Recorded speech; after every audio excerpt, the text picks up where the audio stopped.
Hi guys! Paano nga ba mag-private ng photos or albums sa ating mga Facebook account? So kung ikaw ay yung taong nag-upload ng mga photos tapos ayaw mo naman na nakikita siya ng mga friend mo sa Facebook, so pwede mo siyang i-private. So, di ba guys, kasi pag nag-upload tayo sa Facebook ay pwede natin siyang gawing memories natin, di ba? Kasi kapag sa cellphone lang natin siya, pwedeng ma-full storage yung ating mga cellphone. So, mas maganda talaga na ina-upload natin yung ating mga photos para na rin memories natin. Kasi kapag sa gallery lang natin, sa cellphone lang, ay may tendency na pwede siyang ma-delete, diba? So, kapag in-upload natin siya sa Facebook, ay panghabang buhay na yun siya, guys, diba? So, pwede natin siyang makita or pwede natin siyang maging memories. So, kung ayaw mo naman na nakikita yun ng ibang tao, so, pwede mo siyang i-private. So, kung gusto mong malaman kung paano nga ba i-private, ay panoorin mo lang ang buong video na ito. So, dito guys, pupunta lang tayo sa ating mga Facebook account. Tapos, so dito, i-click lang natin ang photos. So, ayan. So, ito yung makikita natin, 'di ba?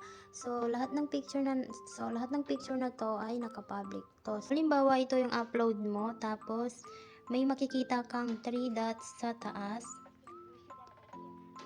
And then dito, i-click mo lang itong edit privacy.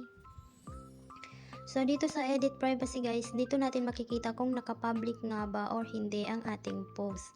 So, dito, naka-public nga ay yung photo na yon. So, kung gusto mong i-private, i-click mo lang itong only me. So, kung gusto mo naman na friends mo lang yung makakakita, i-click mo lang itong friends.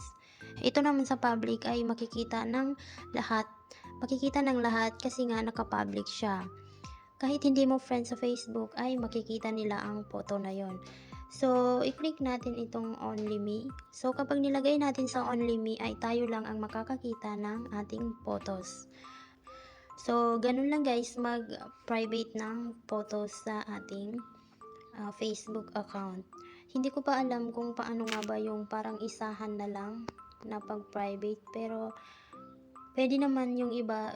Minsan kasi may mga iba rin na pinipili lang nila yung pina-private nila na photos sa kanilang Facebook. So, kung may upload ka na ayaw mong nakikita ng mga friends mo sa Facebook, ay pwede mo siyang i-private nang ikaw lang yung nakakakita.